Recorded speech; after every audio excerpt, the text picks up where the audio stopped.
para ser mais manso, para ser mais pacífico, para ser mais bondoso, para ser mais benigno. Então, o conhecimento de Deus não deve trazer orgulho para nós, não é a palavra de Deus. Se alguém se orgulha porque tem conhecimento de Deus, não foi a palavra de Deus que conheceu. Pode ter sido o conteúdo da palavra, mas não a palavra. Nós temos que fazer uma distinção muito grande. Tem muita gente que sabe muito de Bíblia, mas ele não conhece a Bíblia. Saber da Bíblia, conhecer a Bíblia, recitar a Bíblia, não quer dizer que a gente viva a Bíblia, não é? Inclusive alguns até se atrevem a achar que conhecem demais e começam a questionar Deus, né? Começa a dizer como é que Deus trabalha, né? Começa a falar em nome do Senhor, uma coisa muito perigosa, né? Desde que Deus se apresenta, Ele diz para a gente não usar o nome dEle em vão. Então nós vamos avançar no estudo dessa noite com a expectativa de compartilhar com os nossos irmãos algumas temáticas. Lembrando que escatologia é o estudo das últimas coisas. A palavra escatologia é formada por duas palavras, escatos e logia. Logia é estudo, e escato é últimas coisas, ou fim das coisas. Portanto, escatologia é o estudo dos acontecimentos futuros segundo as Escrituras. E eu queria mostrar para vocês uma estrutura básica, que é quando a gente faz uma semana de escatologia, eu creio que vocês vão estar passando por ela, né? A gente sempre tem que partir para poder entender bem as coisas do começo, né? Do começo. Deus se revela com muito detalhe a partir de um calendário chamado 70 Semanas de Daniel. E a partir dessas 70 Semanas de Daniel, a gente vai vislumbrando mais na frente, entendendo com mais facilidade, acerca do arrebatamento, acerca do tribunal de Cristo, acerca das bodas do Cordeiro, acerca da grande tribulação. A gente passa muito aperreio hoje em dia. Passa ou não passa? Quem aqui passa aperreio? Quem não passa, peça um pouco dos meus, tá? Que eu passo para você. O ano passado foi um ano todinho de aperreio para mim, todinho. Pensa num ano, irmão, mas assim, foi um ano onde eu mais estive perto do Senhor. Porque aqui para nós, eu não sei você, mas a gente se aproxima mais de Deus quando está na aperreio, né? Então, quando está bem, a gente vai dar um rolê no shopping, né? Vai para a praia, né? Vai para Miami, Londres, Paris. Se vocês forem, me leve, tá? Mas aí, quando a gente está na aperreio, a gente corre para os pés de Jesus, não é? Ano passado eu passei tanta aperreio, que foi a primeira vez na vida que eu li a Bíblia 2 vezes. Em outubro eu já tinha terminado a segunda leitura, porque terminei a primeira e o aperreio não passava. Eu disse, Jesus, chega. Eu corri para a palavra para ver se o aperreio passava. E não deu certo, irmão. Passou o aperreio. Né? Porque a gente estando perto do Senhor vem alívio. Vinde a mim todos vós que estáis cansados e sobrecarregados, e eu vou resolver os problemas. É isso que ele diz? Os problemas estão aí, ele só vai dar alívio. A gente continuar lidando com os problemas. Jesus prometeu umas coisas que o profeta nenhum gosta de prometer hoje. Deixa a cada dia o seu. O profeta hoje só promete vitória para nós, né? Diz que vai ter vitória amanhã, não tem, só tem aperreio. Aí não, agora é depois de amanhã, é que eu errei na data. Aí não vem a vitória, só vem o quê? Aperreio. É porque a nossa vitória, ela está prontinha e Jesus vai trazer para nós. Nós vamos olhar a escatologia. Já tem casa preparada, já tem galardão preparado, já tem boda preparada, já tem ceia preparada, já está tudo preparado. Glória a Deus! Só que não é para cá. É isso que incomoda a gente. É isso que deixa a gente bicudo. Eu queria era aqui. Lembra de menino, né? Quando quer as coisas na hora. Aí o pai sabe que não é a hora de dar as coisas, deixa para dar no tempo certo. Então, coroa preparada para nós, né? Galardão preparado para nós, mesa preparada para nós. E não é a mesa do rei lá de Mefibosete nem de Lodebar, é a mesa do nosso Senhor e Salvador Jesus Cristo. Tudo isso já está pronto para nós. Então, essa estrutura do milênio, o grande trono branco e o estado eterno. Tem gente que acha que na eternidade só vai louvar, né? Mas não é só isso, embora isso seja muita coisa. Mas na eternidade nós vamos fazer muita coisa, muita coisa. A Bíblia diz que os seus servos o servirão. Já pensou o que Deus tem preparado para nós? Lembre-se, você é filho de um Deus que fez os céus e a terra. E já fez um novo céu e uma nova terra por nossa causa. Preparado para nós. Já está pronto, não é que vai fazer. E é nesse novo céu e nessa nova terra que já estão preparadas as moradas que tem na casa do Pai. Jesus diz que as moradas já estão prontas. Só falta agora os inquilinos para lá, né? E os inquilinos é nós. Ó nós, mano. né? E hoje nós vamos nos deter somente às 70 semanas de Daniel para a gente começar pelo começo. Amados, a nossa igreja esperou 107 anos para ter esse documento nas mãos em forma de livro, porque não tinha outra forma, né, de fazer chegar às nossas mãos. É um livro, mas é, na verdade, um documento chamado Declaração de Fé. Como nós, assembleanos, cremos à luz da Bíblia sobre vários assuntos, sobre Deus. Você sabia que tem muito assembleano que não conhece Deus? Ele ama a Deus, ele serve a Deus, mas não conhece a Deus. Isso não é bom.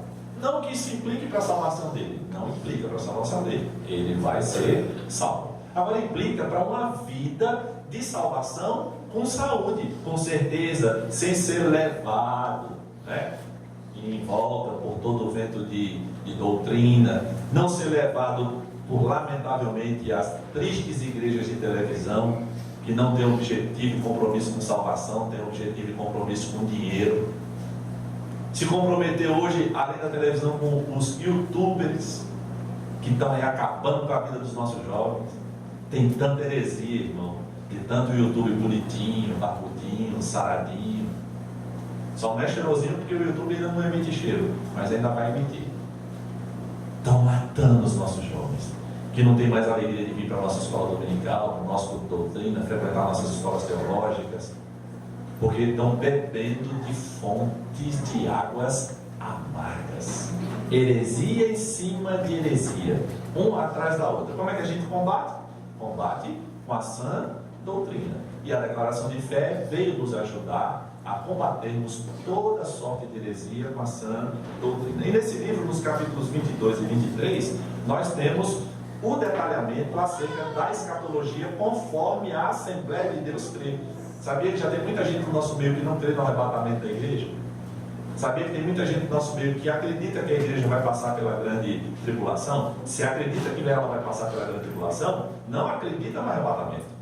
Isso é uma tristeza, porque a nossa igreja fundamenta. Não é aqui que vai estar ensinando, aqui vai estar dizendo onde nós encontramos aqui a nossa fé. Esse livro, na verdade, é um roteiro para que a gente chegue na Bíblia para entender como nós cremos. Você já percebeu que a maioria de nós quer resposta para tudo? E se eu pedir para você abrir a Bíblia em Deuteronômio 29 e 29, e se você abrir e puder ler, quem conseguir achar primeiro e ler primeiro, normalmente os homens são mais rápidos, né, que as mulheres. Isso é só provocativo, porque as mulheres dizem, eu vou ler mais rápido. Vê o que tem dito aí. Dito por Deus, Deuteronômio 29, 29, para quem é agoniado do juízo, que quer responder tudo, quer ter resposta para tudo. Pode ler. Não diz que os homens acham. As coisas encobertas são para o Senhor nosso Deus, porém as reveladas são para nós, para nossos filhos, para sempre, para cumprirmos todas as palavras desta lei. Ok? Tem coisas encobertas? Segundo o texto? Tem. Pertence a quem? A Deus. Tem coisas sem explicação? Tem. Pertence a quem?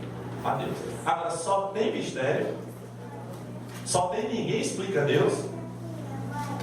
É bonita a música, né? Eu gosto também. Só que, infelizmente, afasta a gente da Bíblia. Afasta com força. Porque Deus empreendeu o maior esforço para se apresentar para nós, explicando como é que Ele pensa, explicando como é que Ele espera de nós a atitude, não é? E a gente vai se afastando por causa de poesia. O poeta é livre para escrever o que quiser, mas o crente, ele é cativo à palavra de Deus. Ele não pode se deixar levar pela força poética, ele tem que se deixar levar pela força da palavra. Então não só tem mistério, nem tem apenas interrogações. Nós temos, segundo o texto, coisas reveladas, que são para quem? Para quem? Para nós e para quem mais? Nossos filhos. Para nós e nossos filhos. Então nós temos muita coisa revelada. E esse documento, então, chamado Declaração de Fé, nos conduz a como encontrar na Bíblia cada um desses temas tão importantes, inclusive o tema da escatologia. A Bíblia Sagrada, irmãos, ela é 30% profética. 30% profética. Todo mundo conhece aquele texto de Provérbios, né? Ensina o menino no caminho que ele deve andar, e quando ele crescer, jamais se desviará dele. Todo mundo fica confuso com esse texto, dizendo, mas eu conheço até filho de pastor desviado, nascido e criado na igreja. O texto de Provérbios diz que ele não ia se desviar. Olha o problema aí. Provérbios não é profecia. Se não é profecia, não está garantindo. Provérbios é um livro de instrução, dado aos pais e aos filhos, para estabelecer a relação. Responsabilidade dos pais: ensina o menino no caminho que deve andar. Responsabilidade dos meninos que aprenderam dos pais: não se desvie dele. Não é profético, não tem promessa aí, tem instrução. O problema é que, como a gente tem dificuldade de estudar, e Jesus diz: vocês erram porque não examinam, não estudam as Escrituras. Faz uma salada só, bota tudo na panela e mexe. A vovó chamava de grolado, né? Quando a gente bota tudo e mexe, não é um grolado, né? Mas a Bíblia não é um grolado. A Bíblia é repleta de pratos de Masterchef, feitos com cuidado, feitos com zelo, feitos com propósito, feitos com os melhores ingredientes. Aí tem a entrada, aí tem o prato principal, aí tem a sobremesa. Agora pegue tudo isso e bota na panela para ver a diarreia que vai dar. Mistura a entrada com o prato principal, com sobremesa. Vai dar diarreia ou não vai? Não vai, porque grolado só dá diarreia. É por isso que muita gente fica doidinho, lê um texto e não sabe o que o texto está querendo dizer. E aí se esbarra nesse, por exemplo, que é um texto bastante confuso no nosso meio, né? Muita gente se confunde com ele. O filho do pastor se desviou, mas cadê a promessa? Eu pergunto, cadê a promessa? Ela não existe. Ela não existe. A promessa é que todo aquele que crê com o coração e confessar com a boca, esse será salvo. E é para todos, tá bom? Então a gente já precisa separar. A Bíblia é 30% profética e não totalmente profética. Apenas 30% da Bíblia é profecia. Mas nós, como pentecostais modernos, que cada vez mais somos preguiçosos de ler a Bíblia, eu vou fazer uma pergunta, não quero que ninguém se manifeste, eu só quero que você pense, sofra e chore com isso. Nós estamos no mês 9 do ano 2018. Já era para todo mundo estar pertinho de terminar a leitura da Bíblia do ano. E a pergunta é: quem pelo menos começou? É o livro de Deus. É o Deus que nos salvou. É o Deus que vem nos buscar. E nós não estamos dando atenção a Ele. Aqui, eu estou falando de um modo geral. Aqui é o contrário. Aqui vocês estão doidinhos por Ele. Em plena segunda-feira eu já disse, estão aqui para aprender dele. É assim que deve ser todo o povo de Deus. É assim que a gente deve procurar contagiar os nossos irmãos, para que a gente tenha sede de Deus, para que a gente tenha desejo de Deus, para que a gente tenha intimidade com Deus. A intimidade com Deus não está no monte. A intimidade com Deus está no monte dessas páginas, no monte desse livro. É aqui que eu encontro intimidade com Deus. Mas a gente vai aceitando mais recomendações humanas, que não vão implicar para a nossa salvação, não vão, mas vão deixar a gente como uns salvos assim, bastante sofridos, quando o Senhor queria a gente já como adultos e não como crianças. Há um lamento na Bíblia que fala sobre isso, né? Paulo lamentando sobre a igreja, dizendo: meu Deus, se Paulo fosse nordestino, dizia: votes, vocês ainda são meninos, ainda estão querendo só gagal. Já era para estar numa dieta low carb, para ninguém só com gagal ficar com as taxas tudo elevada. É para a gente já estar sabendo comer a comida certa, na hora certa, para dar o sustento certo. É assim que Deus espera de nós. Nesses 30% da Bíblia Sagrada, nós vamos encontrar o propósito da profecia. E esse servo do Senhor, que já partiu para o Senhor, já está com o Senhor, é um americano chamado David Hunt, estudou. O Senhor recolheu com 82 anos, e desde os 18 anos ele entregou sua vida para Jesus e passou a estudar a escatologia. E é um dos referenciais no mundo, mesmo após sua morte, deixou muita literatura para aqueles que têm desejo de, assim como ele, receber do Senhor. E ele diz o seguinte: o propósito da profecia não é apenas nos informar com antecedência o que vai acontecer, mas mover os nossos corações ao que mesmo? Me ajuda? A oração, o que mais? Arrependimento, o que mais? Percebeu? Normalmente a gente quer saber de profecia para saber o que vai acontecer. É assim ou não é? Profecia, eu quero saber o que vai acontecer. Quem é a besta que vem do mar, quem é a besta que vem da terra, quem é a mulher montada na besta. A gente é um bando de besta, é uma... Querendo saber só das bestas, é um bando de besta, né? Quando na verdade não é o interessante de Deus para nós, não é o propósito de Deus para nós conhecer isso. Deus quer que, conhecendo isso, a gente ore mais, a gente se arrependa mais e a gente tenha mais disposição de fazer parte do cumprimento das profecias de Deus. Até porque uma profecia das maiores de Jesus fala acerca do arrebatamento, e a gente deveria estar envolvido com isso, né? A gente deveria estar amando isso, a gente deveria estar acreditando nisso e esperando isso. E se tudo isso acontece, a nossa vida muda ou não muda? A gente deixa de assistir novela? Deixa, como vocês que deixaram de assistir novela porque vieram para a igreja hoje, né? Os que assistem, porque a maioria não assiste, né? Então até fazendo uma cara estranha, o que é novela? O que é novela? Depois eu explico, né? Vamos lá? Entendendo a profecia. Aí vem duas coisas que pentecostal gosta muito. Para entender a profecia, a gente precisa de chave. Olha, já apareceu uma chave, né? Então, na verdade, duas chaves. Melhorou ainda. A coisa está ficando poderosa, né? Depois você olha para o irmão que está no celular e diz, já tem chave para você. Mas vamos lá, não é isso não? Vamos lá, quais são as chaves que a gente precisa? Primeira delas, a palavra de Deus é perfeita. Tem que ter a garantia para entender a profecia. É chave para entender a profecia. A palavra de Deus é perfeita. Por mais que Satanás continue levantando pessoas tentando torná-la imperfeita. Porque vocês lembram de Mateus 4, né? Quando Satanás vai tentar Jesus, ele tenta mostrar a imperfeição na palavra, dizendo, está escrito. Mas daí Jesus é como vocês, é frequentador de semana escatológica, na segunda já. Ele diz, mas também está escrito. Jesus não vai pela parte da escritura ou a escritura em parte, ele vai pela escritura completa. Então a primeira chave é que a palavra de Deus é perfeita. E a segunda chave, quem é que interpreta ela? Pastor Gonzaga, profeta Gonza, apóstolo Mano Gonza. Vamos à igreja dele, que lá tem interpretação. É assim? Não, irmão, vamos com o Mano Gonza para o monte, que lá tem revelação. Onde é que tem revelação, irmão? Interpretação? Na palavra.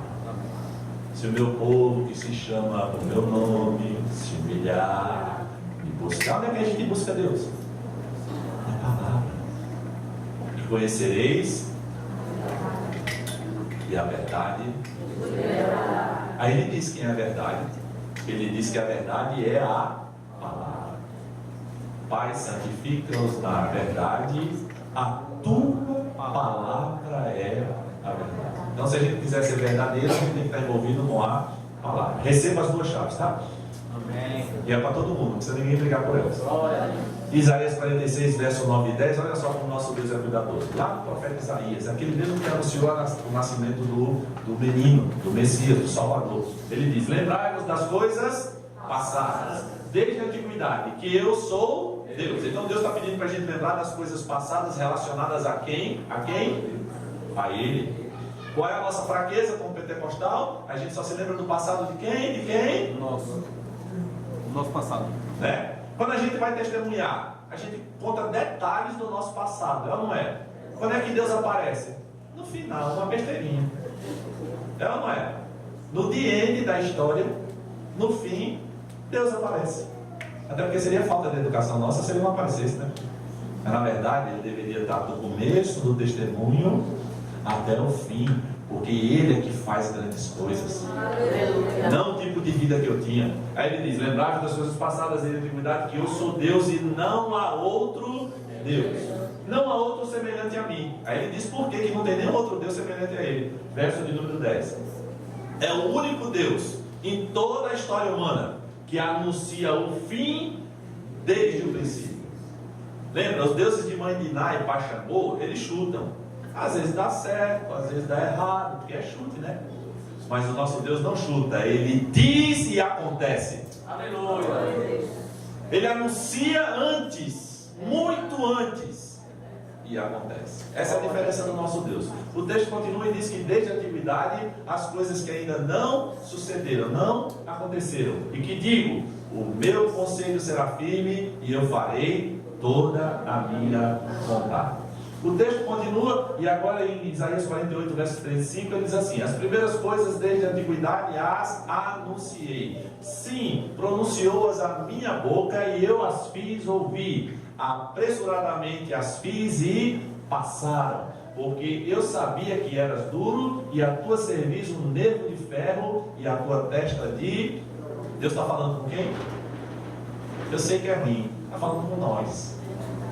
Ele está dizendo, eu anunciei tudo antes que acontecesse, porque eu sei que vocês são cabeça dura. Lembra que de vez em quando acontecem umas coisas para a gente diz, irmão, não sei o que foi, mas aconteceu assim comigo. Como não sabe o que foi? A que Deus você serve? Irmão, aconteceu assim na minha vida porque Deus fez. Não me pergunte como foi, eu só sei que Ele fez. Lembra, não é assim que Ele se apresenta a Moisés, né? Vai lá, diz a Faraó, mas como é que vai ser? Não interessa. Vai lá e diga que eu sou te enviou. Ponto final. Sem detalhes. Apenas diga isso. Eu sou te enviou. É o nosso Deus, irmãos. Não tem que a gente ficar assim, feito gente boba defendendo político. Ai, o meu candidato é melhor. Ai, o meu defende isso. Ah, o meu defende aquilo. Não, eu só quero dizer que o meu Deus é. Aleluia. Simplesmente assim. Só que as pessoas vão querer ver se primeiro Deus é na nossa vida, né? Vão checar se bate o discurso. Que nem a turma vai checar se os candidatos que a gente está fazendo campanha para eles é tudo aquilo que a gente está falando mesmo. A gente vai estar fazendo campanha de Deus e vão querer ver se Deus é de fato quem a gente está falando. Lembra que com Moisés aconteceu isso, né? Quem é teu Deus? Para que eu obedeça? Disse Faraó. Quem é? Aí Moisés diz, aguarde, tu vai ver quem é. E Deus foi se apresentando, porque encontrou alguém ousado para simplesmente dizer, o eu sou me enviou. O texto de 48, de 3 a 5, continua no verso 5, dizendo, Isaías, por isso te anunciei desde então e te fez ouvir antes que acontecesse, para que não dissesses, o meu ídolo fez estas coisas, ou a minha imagem de escultura, ou a minha imagem de fundição as mandou. Faz tempo que Deus luta contra a idolatria, né? Quando as pessoas crerem que algo aconteceu na vida dela, porque um outro Deus qualquer disse que aconteceria. Deus está dizendo, não, com Israel não é assim não. Tudo que vai acontecer na nação de Israel, porque Isaías está falando com a nação de Israel. E Deus está dizendo assim para a nação de Israel, olha, bote uma coisa na cabeça de vocês, seus cabeças duras. Tudo que acontecer nessa nação, sou eu o Senhor que estou fazendo. Sou eu o Senhor que estou anunciando. E Deus não anuncia só bênção, não. Anuncia juízo. Primeira bênção que Ele anunciou para aquele povo é que eles iriam para uma terra que manava leite e mel. Cumpriu a promessa? Cumpriu. Só que daí o povo não honra a promessa de Deus. Aí o que Deus diz? Vou tirar vocês daí. Vou levá-los cativos. Isso é bênção ou é castigo? Isso é bênção ou é juízo? Juízo. Pois é. A gente está conhecendo um Deus só abençoador, né? Estamos fugindo do Deus de juízo. Agora é bom lembrar que o juízo de Deus não é inconsequente. O juízo de Deus é de acordo com como a gente trata Ele. Ele diz, eu amo os que não. É relação verdadeira, né? Deus não tem amor bandido. Amor bandido é aquele que ama, apanha, sofre, é traído, né? É traído, leva chifre, né? Leva chifre e tal. E é aquele amor bandido, né? Aquele sofrimento todo. O amor de Deus não é amor bandido. O amor de Deus é um amor justo. E se nós não formos justos na relação com Ele, Ele trará sobre nós o juízo. Ele já fez isso e vai continuar fazendo. E eu tenho certeza que se você parar um pouquinho para refletir, Ele já fez na sua vida. Porque já fez na minha.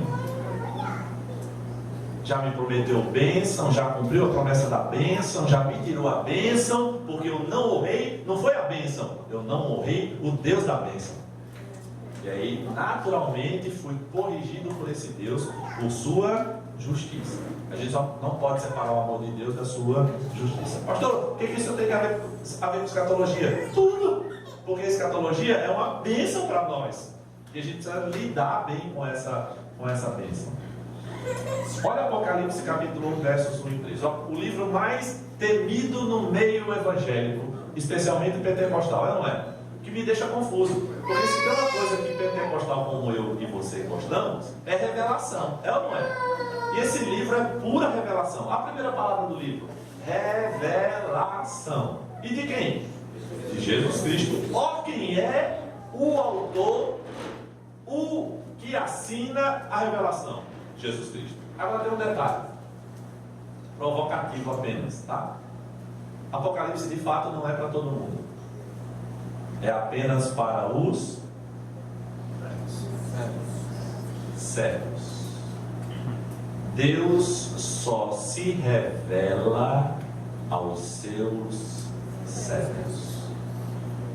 Um servo que ainda está preocupado com o campeonato espanhol, campeonato Champions League, já ouviu falar nisso? Parece muito estranho, né? Crente ainda preocupado com Champions League, aqui para nós. Eu estou falando isso com a maior tranquilidade porque eu fui liberto disso. Eu fui criado para ser jogador da ABC, porque meu pai foi jogador da ABC, aí criou nós 6 homens que ele teve, um bubu do ABC, perigo do ABC, fralda do ABC, mamadeira do ABC, botava a gente para dormir cantando que música? Não peça não, que eu ainda canto todinho ainda hoje, se você provocar. Foi a vida todinha ouvindo isso, né? E tudo era em torno do ABC.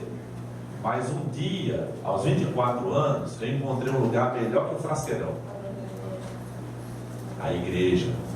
Aos 24 anos, eu encontrei não mais o mais querido que sempre me deixava triste quando perdia. Agora eu encontrei a fonte da alegria eterna. Aos 24 anos eu já não queria mais de jeito nenhum ser jogador de futebol, eu queria ser cidadão do céu. Então eu falo isso como liberto, e sei que isso é possível. E sei que quanto isso é difícil, mas sei que é possível. Toda e qualquer paixão, inclusive a do futebol, eu falo de novela daqui a pouco, tá? Inclusive a do futebol, só Jesus pode mudar. Só Jesus pode tirar. Onde estiver o teu tesouro, aí estará o teu coração. Então a gente vai se posicionando. Lembra de David Hunt? Conhecer. O que adianta eu conhecer a escatologia toda e ele está preocupado com as séries de Netflix? Estou envolvido com a profecia? Estou envolvido com arrependimento? Estou envolvido com santificação? Ou estou ainda dividido, amando o arrebatamento e amando o mundo? E aí a gente vai ter que escolher, né? Porque o coração dividido não cabe Deus. Deus só cabe em coração exclusivo para Ele. Amarás o Senhor teu Deus sobre todas as coisas. E a história de coração dividido está na Bíblia, né? Lembra Abraão, Isaac? Dividiu o coração. É o filho da mulher amada. Ele teve o primeiro filho, Ismael, uma mulher ofertada pela sua própria mulher. Era o filho, mas não era o filho da mulher amada. Com um detalhe, não só da mulher amada, era o filho da promessa de Deus com a mulher amada. Percebeu que as razões são inúmeras para amar esse menino e amar de forma intensa? Aí Deus percebe que Isaac agora começa a ocupar um lugar que não é de Isaac.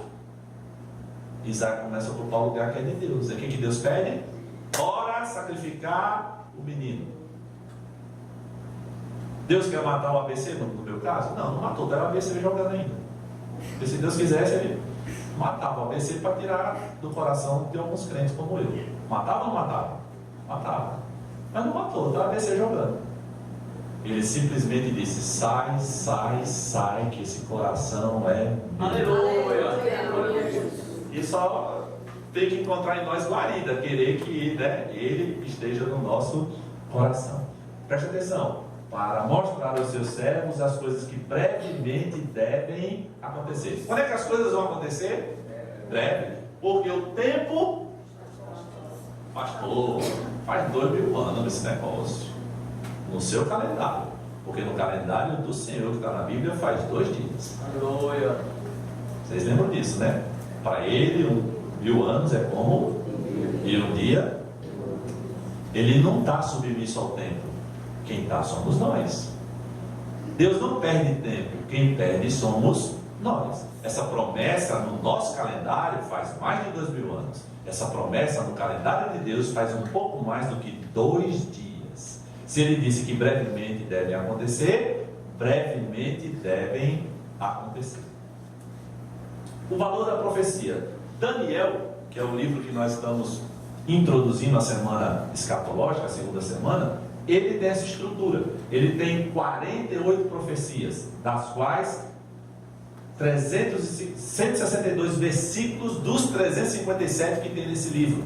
Então veja, é um livro 45% profético. Aliás, boa parte dessas profecias contidas nos 162 versículos já se cumpriram. Falta pouquíssimas delas se cumprirem. Outra coisa interessante é que desse livro a gente vê o profeta dentro do cumprimento dessas profecias.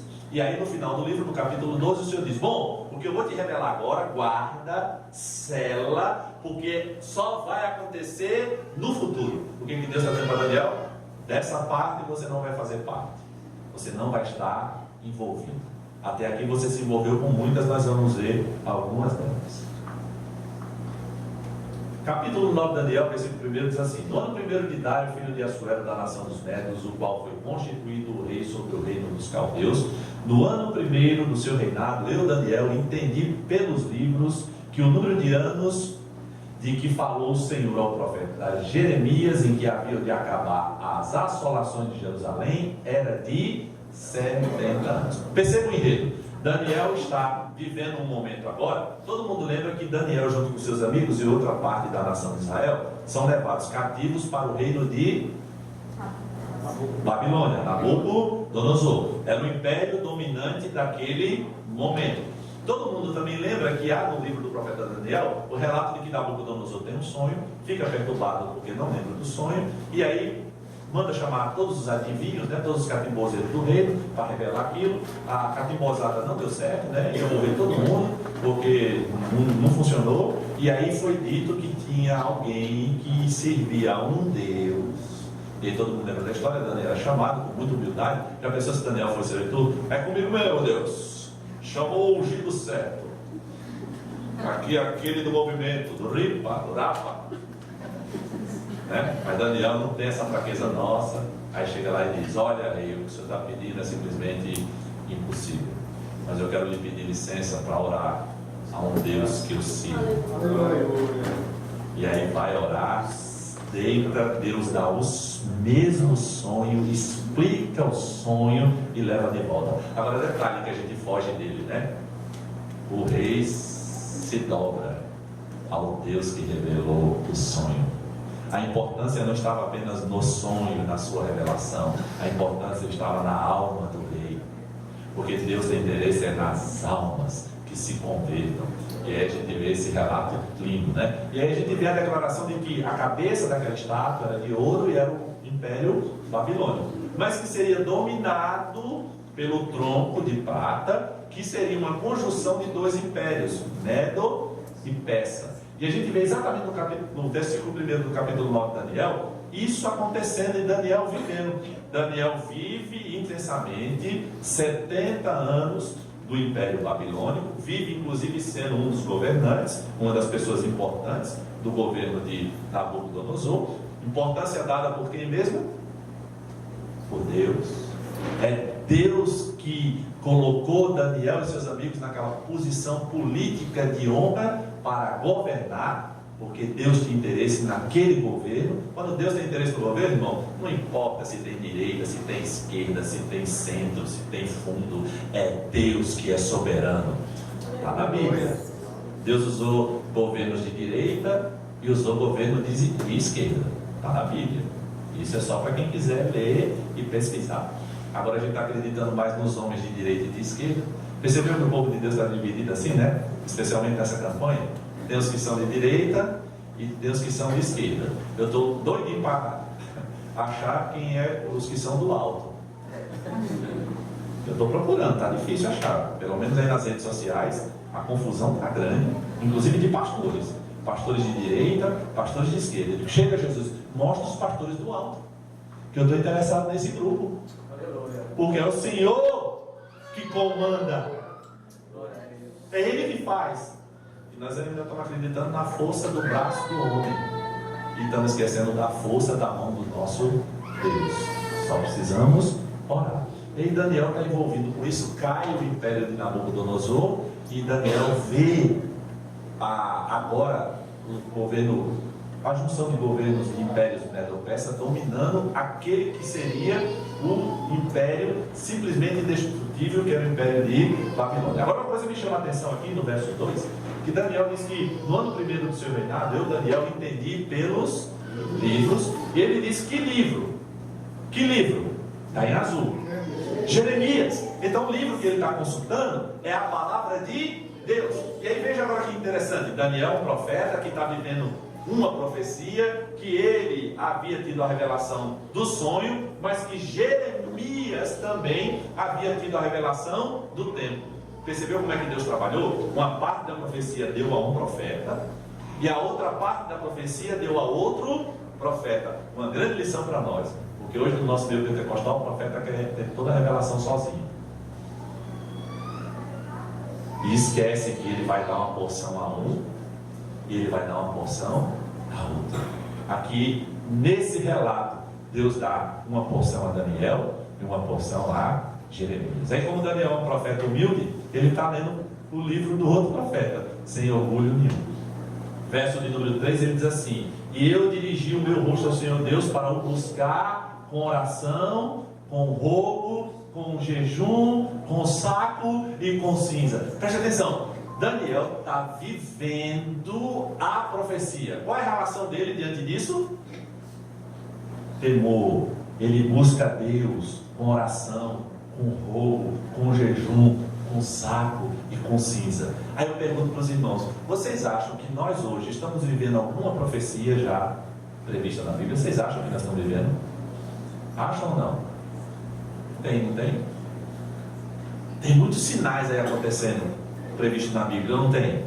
Nação contra nação, reino contra... Aqui no Brasil, ninguém presta atenção ainda, porque ele faz uma leitura rápida, né? Qual a diferença em Mateus 24, quando ele diz que se levantará nação contra nação e reino contra reino? A gente mistura tudo, né? Nação e reino não. Olha só no Brasil, já tem algum tempo que a gente tem os reinos no Brasil. O parlamento, os parlamentares, né? O legislativo, o executivo e o judiciário. Como é que nós somos governados? Somos governados a partir de 3 poderes, a partir de 3 reinos: o executivo, o legislativo e o judiciário. Já tem um bocado de ano que eles têm confusão, não estão? A briga está feia ou não está? Reino contra reino. E a briga vem piorando. Eu tenho dito muito, irmãos, e a gente não pode estar dormindo para isso. Desperta do que nós já estamos em guerra civil. Já começou o derramamento de sangue. Isso apenas vai aumentar, independente de quem ganhe esse pleito. Independente do resultado do primeiro turno, do segundo turno, a guerra civil no Brasil vai aumentar, que nós já estamos nela. É só abrir os olhos, é só ler as notícias.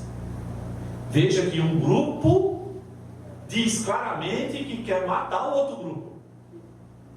E o outro grupo diz claramente que se aquele grupo ganhar, ele também vai para as armas. E o que nós estamos fazendo? Deveremos estar como Daniel, buscando oração. Sabe o que é rogo?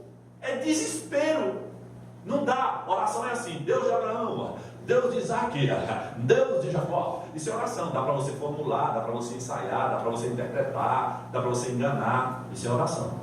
Agora rogo é chega, Jesus chega, a casa caiu, o diabo está querendo tomar conta. Isso é roubo, é desespero. Você não sabe nem o que dizer, mas está clamando a Deus. Aleluia. Nós estamos pedindo a Deus candidatos. Essa história é velha. Nós não deveríamos pedir candidatos. Nós deveríamos dizer: manifesta a tua glória, Senhor.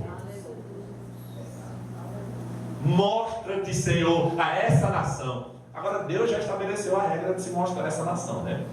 E qualquer outra, é através da sua igreja. Se a igreja não está conseguindo se mostrar a essa nação, Deus não será percebido. A responsabilidade do cartão de visita de Deus está conosco. Lembra que ele não vai falar direto com o faraó? Ele manda um representante. vai Moisés, vai lá, e diz a ele, é a mesma coisa, ele já gritou. Jesus disse, Pai, não peço que os tire do mundo, peço que os livre do mal. E a gente está se envolvendo com o mal. Preste atenção nesse alerta, irmão, porque é escatológico. Muitas coisas estão acontecendo, e qual deveria ser a nossa postura? A mesma de Daniel. Daniel está vivendo um tempo de um fim para a nação, que é o tempo do cativeiro, revelado por Jeremias. 70 anos. Chegou o tempo do fim. Ele agora tem uma outra fase de vida. Israel terá uma novidade de vida. E Daniel já começa a buscar a Deus para saber o que fazer nessa novidade. Como orientar o povo? É isso que a gente deveria saber. Daniel é uma pessoa chave. Para quem? Para quem?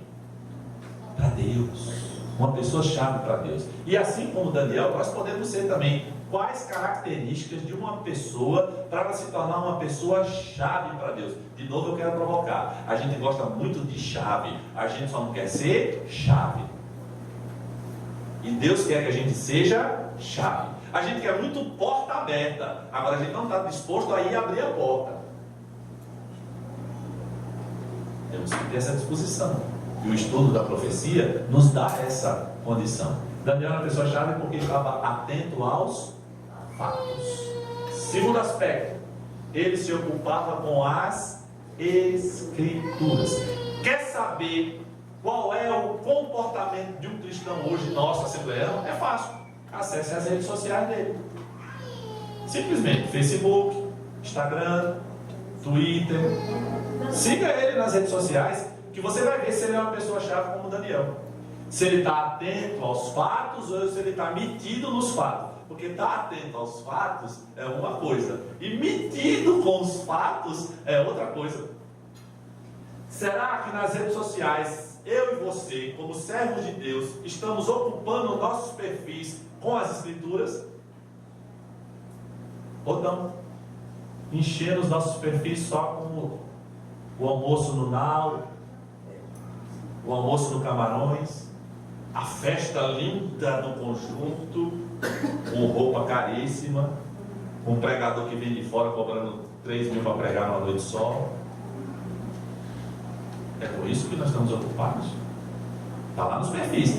Eu tenho hoje uma técnica boa, pastor Tchau, para aprovar pregadores e cantores para vir à igreja. Quando algum departamento vem, né? Pastor, estamos querendo convidar alguém para o trabalho do departamento. Beleza. Eu quero o perfil dele da rede social, ou dela. Me deu o perfil dele, ou dela, que em 48 horas eu digo se ele vem aqui ou não. E eu tenho um triste dado. Mais de 90% não vem. Mais de 90% não é convidado para vir. Porque os seus perfis não retratam pessoas dignas de ensinarem o povo de Deus, de pregarem para a noiva do Cordeiro, de serem mordomos, entregando o alimento de Deus para o povo de Deus. Não vem. Hoje é muito fácil selecionar pregadores, pregadoras, cantores e cantoras. É só acessar os seus papéis nas redes sociais. Se lá ele estiver ocupado com as Escrituras, vem, porque aqui ele vai também compartilhar conosco aquilo que está no coração dele. Daniel buscou o Senhor de que forma?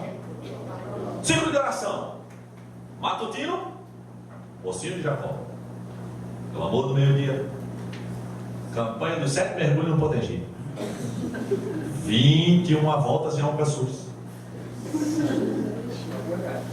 Logo em Alcaçuz, o povo não quer, porque esse é o bolo de carne que faz.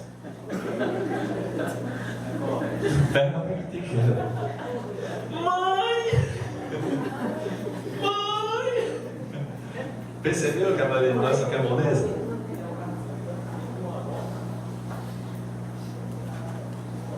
A gente tem que procurar entender a que Deus nós servimos e como servimos. A gente tem que buscar Ele de forma total, não seletiva. Não tem um trabalho melhor que outro na igreja. Todos os trabalhos são oportunidades a gente buscar ao Senhor. Daniel é uma pessoa chave porque se arrependeu dos seus pecados. Você lendo em casa o capítulo 9, você vai ver Daniel dizendo uma coisa assim: Deus, eu e o meu povo temos pecado contra o Senhor. O que a gente faz hoje? Deus, esse desmantelado aí estão pecando, Senhor, mas eu quero interceder por eles. Quero ministrar uma bênção na vida deles. Aí Deus diz: quando você vai ver? E tudo. Não, Deus, só eu e o Senhor estamos sabendo, não espalhe não, filho. O povo é porque o povo está todo mundo sabendo, mas o meu pecado é só eu e o Senhor, não espalhe não. Aí Deus: não, Mozaga, aprenda com Daniel. Quando você for orar, preocupado com o pecado dos outros, você lembra dos seus. Deus, eu e o meu povo temos pecado contra o Senhor. Daniel diz uma coisa fantástica: os nossos rostos estão corados, envergonhados, vermelhos de vergonha, porque estão pecando contra Deus. Ele roga a Deus pelos seus pecados e o pecado do seu povo. Daniel é uma pessoa-chave porque faz o que diante de Deus? Ele diz: Deus, sou eu, teu servo. Percebeu que a gente é meio abusado, né? Tem uns de nós até já encostando Deus na parede.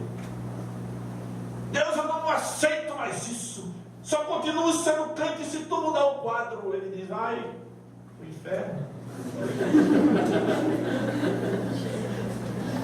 Não quer sair? Vai pro inferno. Aí a gente esquece, né, de fazer como Jesus. É difícil, eu sei que é difícil. Não estou pregando aqui como hipócrita, não, eu sei que é difícil. Minha oração mais intensa é: passa de mim o cálice sem que eu beba. Mas eu não parei nesse texto, eu sempre digo: seja feita a tua vontade. Sabe o que eu tenho descoberto, irmãos? E na maioria das vezes a vontade dele não é que eu queria para mim. Aos 54 anos, 30 servindo Jesus, eu estou tendo um problema sério a cada dia. Cada dia que passa, ele faz menos minha vontade. E cada dia que passa, ele complica mais na minha vida as vontades dele. Tem me pedido coisas que eu não gostaria de fazer. Aí eu tenho que decidir. Até aqui eu estou com Jesus. Seja feita a tua vontade. Eu já vi dessas igrejas de televisão, boa parte heréticas, líderes dizendo, instruindo o seu povo: não diga a Deus para ele fazer a vontade dele. Quem já viu isso? Me ajuda aí. Só fui eu que vi. Está aí no YouTube para quem quiser ver. Não diga a Deus para ele fazer a vontade dele. Não é assim que se ora. Eita, ele está ensinando Jesus a orar. Ele está criticando a oração de Jesus. Percebeu que a gente é tão sofrido na interpretação bíblica, que a gente entende que a oração do Pai Nosso é oração para pedir pão? Se você pega o texto lá de Mateus e introduz ele, Jesus diz assim: o Pai sabe o que vocês precisam antes de pedir. Olha só que interessante. O Pai sabe o que vocês precisam antes de pedir. Agora ele vai ensinar a gente a orar ao Pai para pedir? Faz sentido? Não. Sabe o que ele está dizendo no Pai Nosso? Ele está dizendo assim: presta atenção. Ele diz antes: o Pai sabe o que vocês precisam antes de pedir. Então orem assim: Pai nosso que está nos